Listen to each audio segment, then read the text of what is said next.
Okay, let's try another one in a live digital caricature style. So I've got my caricature group ready and I'm selecting the sketch layer, and I'm just going to do a quick sort of silhouette shape caricature, and I'm keeping in mind what I want to exaggerate.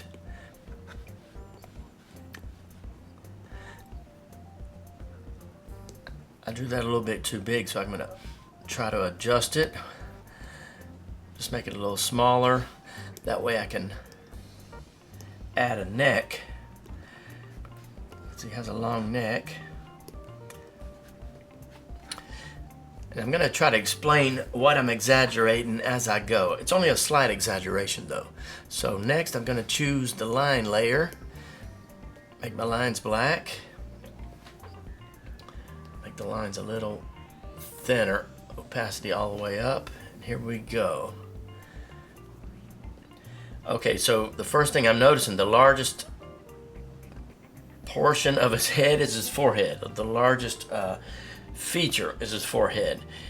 And so the eyes would normally be in the middle of an average face. I'm going to pull them all the way down a little lower and leave a lot more room for the forehead.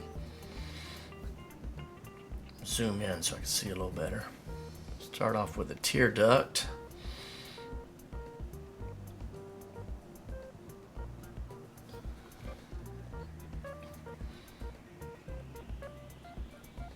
Another thing I noticed about his eyes is they are sort of smaller and rounder than an average face.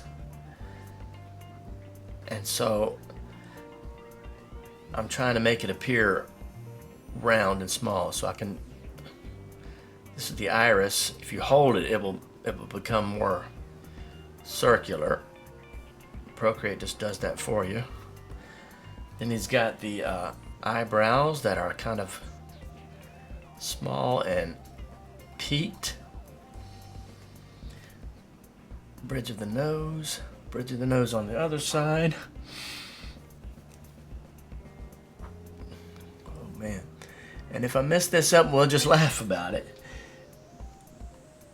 But I have drawn him 2 other times to practice for this video, so if I mess up, really it's because I need to practice a lot more. Okay, now the iris on the other side, and I want to try to make it the same size as the other eye. On this one, I'm just drawing a dot for the pupil, and then I'm sort of indenting it a little bit, leaving space for a highlight. Now, the other eyebrow is also kind of small and peaked. And it kind of lines up with this bridge of the nose. Now the end of the nose, there's this diamond shape, and because the nostrils, they don't line up, I mean they go beyond the tear duct, then I can make that wide. Or in other words, that's an option for exaggeration. I don't have to exaggerate that, but since it's already a little bit bigger than an average face, that makes that an easy choice to exaggerate. Okay, and then the mouth is closer to the nose than it is to the bottom of the chin, so I can exaggerate that also. I can draw it even closer. I accidentally chose the color white. Back to black. Okay, here we go. I'm going to add more of a smile than there is in the photo, because why not?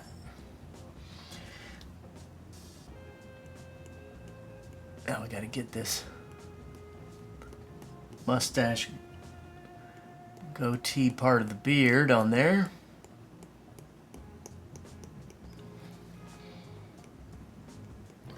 And this is super simplified.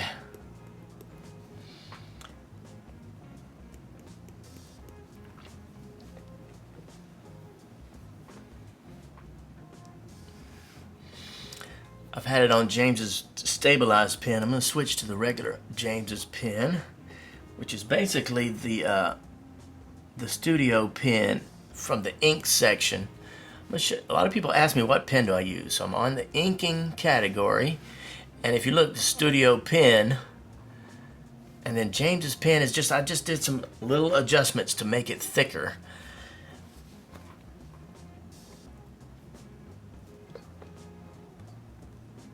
And then I have a version called James's Stabilized, which I stabilize the line a little bit. In other words, I adjust the software so that it stabilizes the line for me.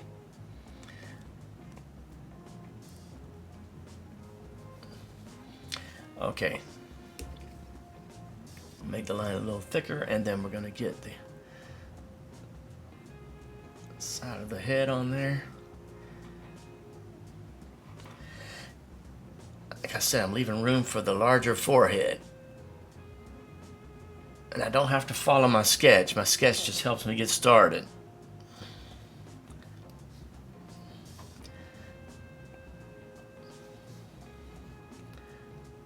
Okay, we got some ears on there.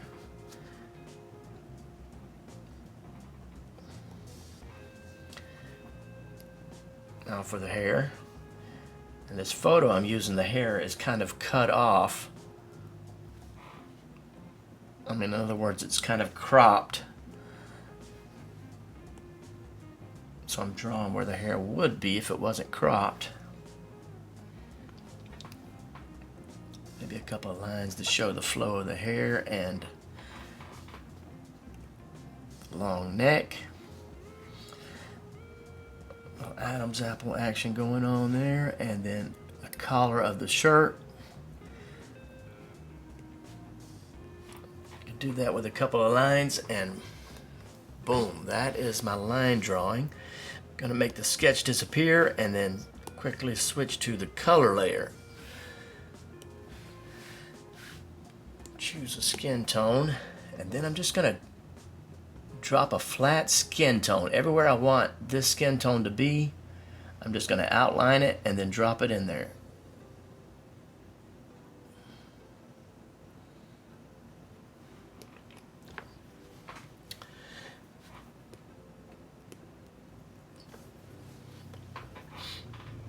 Okay, now I'm going to touch the background and choose white.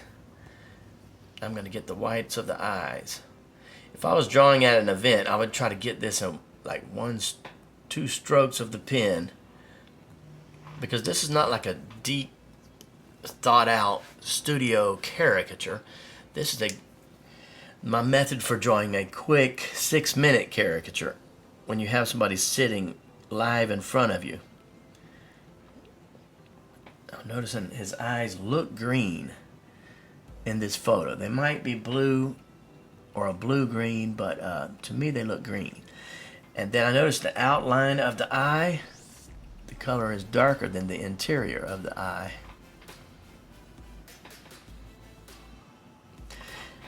And then it seems to me there's just a slight shadow of some yellow in that eye. Alright, now we're going to get to the hair color. Opacity back up. I'm going to make this hair a little darker. Choose a darker hair tone. There we go.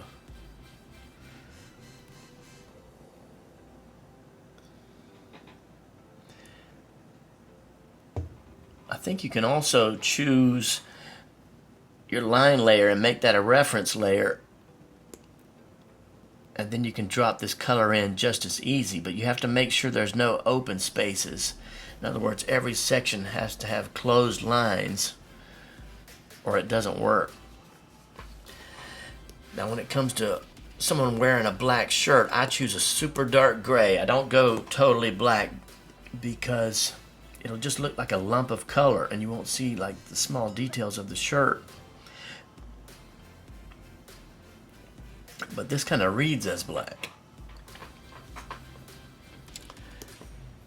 Alright, after I got the flat colors in there, I hit the shadows. I'm going to choose a darker skin tone. And then add some shadows on there. And make this a little thicker so it's get it done quicker. And now I'm just kind of looking at the photo, and I'm seeing Looks like a shadow all the way around his face shape, and then there's some shadow underneath the chin and the ears. And hit the smudge tool and smudge those edges so it's more of like a gradient of color. The neck doesn't have to be smudged as much because it is a cast shadow. Maybe smudge that one. Now there's interior shadows, especially in this corner between the nose and the eye socket, and then around there, under there. Same thing on this side. Now this I'm not just making up. I'm looking at the photo, and I'm not trying to add every single shadow. I'm just adding the basics. There's a bulb of the nose, a little shadow there, shadow underneath that bulb, around these nostrils. And there's a smile line on every face. Some are more pronounced than others, but you can also draw with the shadow, that smile line. Oh, you know what? I forgot this part of the beard. So if I forget, always quickly choose black, head back to the lines. This happens all the time when I'm drawing people. It's like you forget something or a step, and you just got to move back and forth real fast. So back to the shadows, back to the shadow layer, and also I'm drawing with this shadow color. So he's got some wrinkles on his forehead.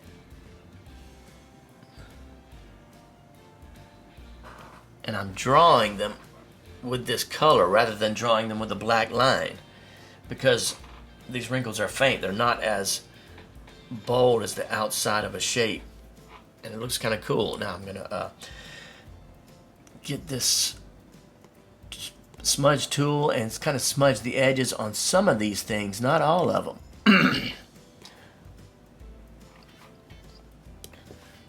I'm going to choose blush and add a little blush to the lips, and you can always add blush to the ears. There's even some blush on his chin, but we're going to smudge that in. Alright, got so far that done pretty quick, so I think there's plenty of time to add some highlights. I'm just going to choose like a darker one of the shadow levels of tone of the skin tone, and then add a few highlights. I feel like there's a highlight there, there's one there, right here, and you see how I'm adding this highlight right next to that shadow, because there is a art teacher once told me, or I read it in a book, that if you add your lights next to your darks, they stand out more. I might even see a little bit there. Let's see. I'm seeing like some, in this photo, some rim light on this side. Then I'm going to choose the hair color.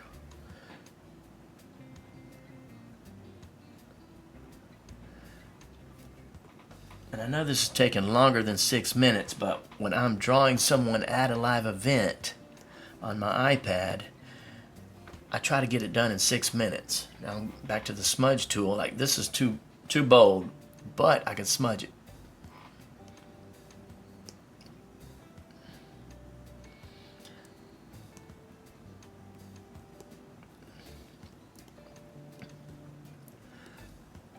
I'm gonna leave this one a little more bold.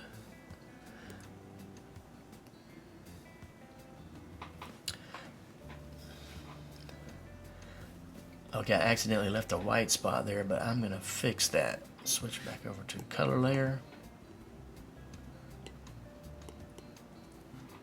Maybe it's actually on the line layer. Oh, that might be it.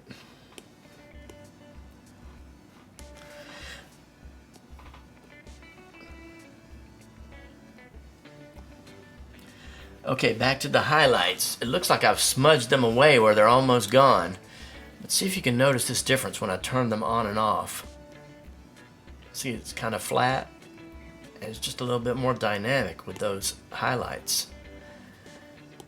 And then to top it all off, I'm going to drop like a framing device in the background. So I could just drop some color, hit the move tool, hit freeform, because I don't want the entire background to be solid blue. I want it to sort of frame his head. And this way it kind of subtly highlights that he has a long neck. But that's the reason I'm putting it there. Okay, and then touch any other button and it's done with the moving part. And then also I can touch it twice and lower the opacity so that the background kind of fades into the background and his face pops forward a little more. And then there it is, my quick party style caricature of Stan Procopinko.